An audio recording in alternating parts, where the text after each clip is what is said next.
Det er Storebæltsbroen bag mig. Der var lidt kø over motorvejen, så jeg valgte at tage turen på mit subboard under broen. Let's go. 25 km igen. Der er den første store båd. Det er den, der bliver...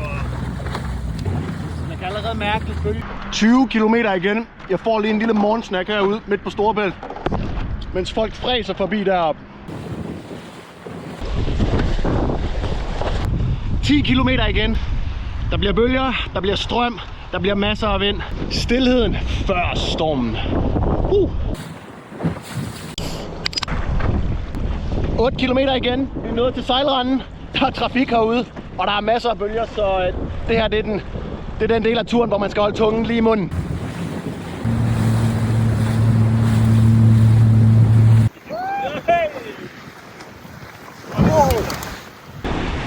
Jeg har lige undvidet et 200 meter containerskib.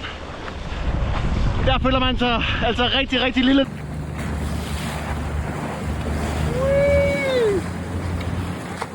2 kilometer igen, og jeg har fået lidt selskab.